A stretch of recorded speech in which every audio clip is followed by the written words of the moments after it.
Hello, so in front of us are two boxes from Dave, Timeless Software.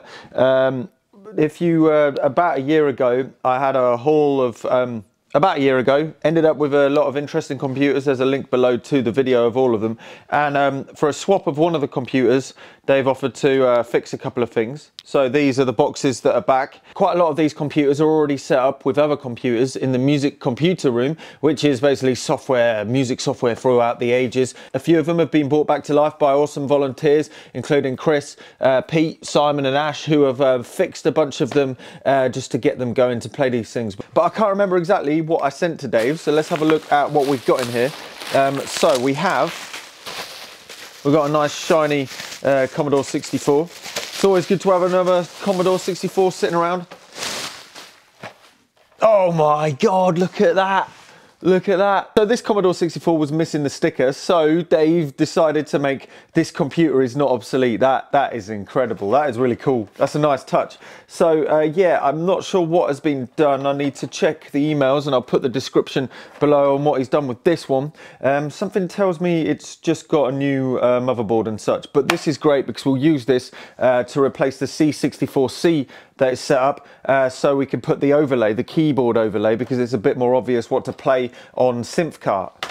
Ho-ho! I don't think he got to this, but maybe he did. I cannot remember. This is the driver board for a Commodore PET monitor screen. I seem to remember it went a bit cookie and frazzly, and I had a bash, and then I gave up because I thought I was going to break something, so I didn't bother any further. So we might have to look at this, but this was for the PET synth with the circuit bent knob on it. So that's been out of commission for nearly a year now here, so it'll be good to get that going again. Some adhesive sticky parts, because I think in here is, let's have a look. Oh, it is, yes, amazing. Mini PET 4080. So this is the another mini PET. We're going to put this into one of the PETs because it's just better running a modern motherboard, keeping the other motherboard in a box or something, because it's much less power hungry, and from the outside it looks exactly the same. It's likely much more reliable and such. But if I can blooming get it off. Yes, so we're going to put this on the PET. This one's actually got a built-in SD card. The last mini PETs, the other mini PETs that I've got that I did a video on before, don't have a built-in SD card, so it's already got a built-in SD card. We'll plock this in. It's also got a ROM setting where it automatically loads into PetSynth.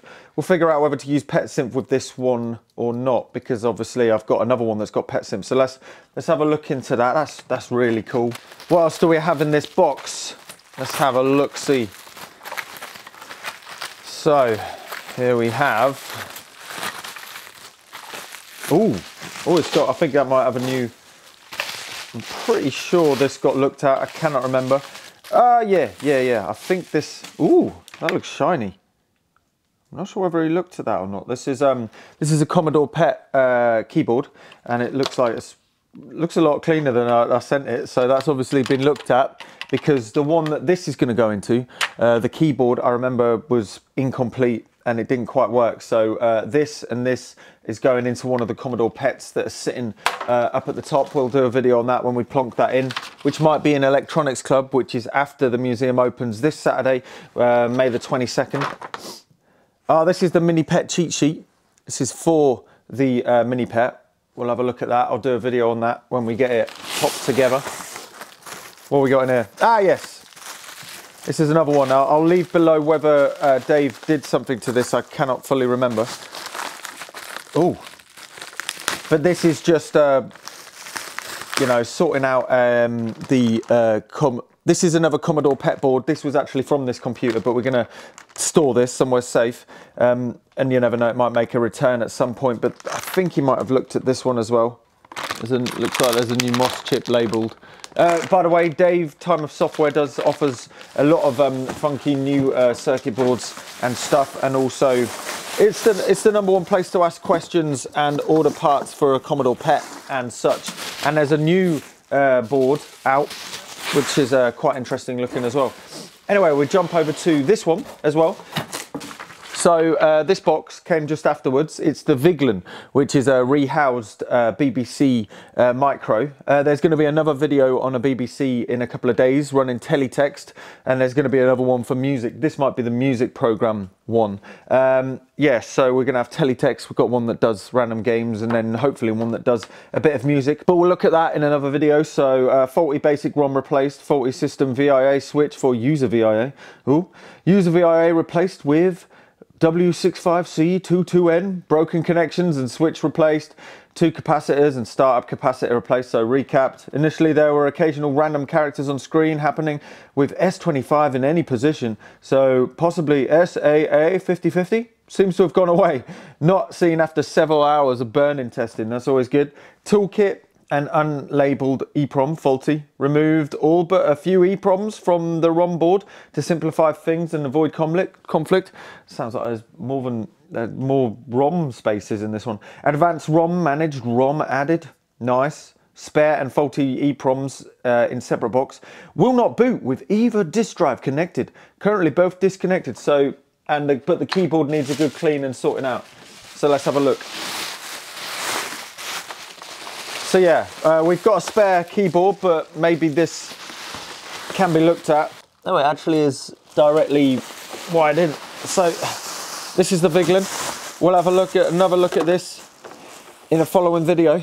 So the Vigeland, I haven't seen this in a few months now, quite a few months. So the disk drives have been disconnected, and I'm going to pop a SD card drive underneath it anyway, so they'll be surplus to requirements. We'll have a closer look at this, but wow, yeah. It's nice to have you back, Mr. Vigeland. So we've got the Vigeland, but yeah, the keyboard is going to need a look in. Didn't get around to the keyboard, but oh yeah, it's a bit sticky. Got a spare keyboard, but we'll have a look at that. Maybe Simon might want to have a look at that in a couple of days when the next museum open day. Let's see with that. That's really cool. And then the cool thing about this one is, you know, you don't need the overhead stand to plop a cub case right on top. I think you could just get away with plopping a cub monitor screen right on top of this BBC micro. So that's cool. And I think, oh, something fell off. Oh, we got, spare and faulty EEPROMs for the Vigeland. Oh, so it's got the, included is the spare and faulty EEPROMs. Oh, very nice. Yeah, that's cool. So yeah, thanks a lot, Dave. We'll have these will turn up in other videos and such. But I figured just document it because it's always useful to see. Nice one. Right, so I best get busy wiring these up. Okay, so in the CRT wine room, which is here, bashed together the setup for Messiah, which is using this computer is not obsolete. Let's turn the light on. So as you can see, it's there. This is Dave's. I've gone for the mouse conversion. Sorry, I've got paint on my hands, but I've gone for the mouse conversion, which converts a normal, I can't remember what they're called. The mouse bit, the mouse connector, to work with the Messiah program, and it's actually really good. I'm surprised. I'm amazed I haven't used this before. It makes it so much more usable than any other setup I've ever used with Messiah. There's a link below to a video of me live programming a song on Messiah, but there's a load of things. But I've just got it wired up and set up to play the demo right now for the museum, but of course people can change it. It's only got one SID chip in here at the minute, at least I think. So it's only going to have 3 channels, but I've got a SID conversion, so I might plonk that in at some point. Anyway, let's oh, the demo is so classic.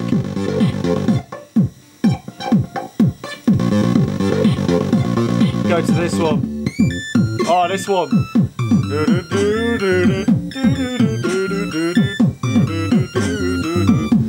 So yeah, if you want to play on Messiah, pop down to the museum, and it's right below Synthcart. Lovely jubbly.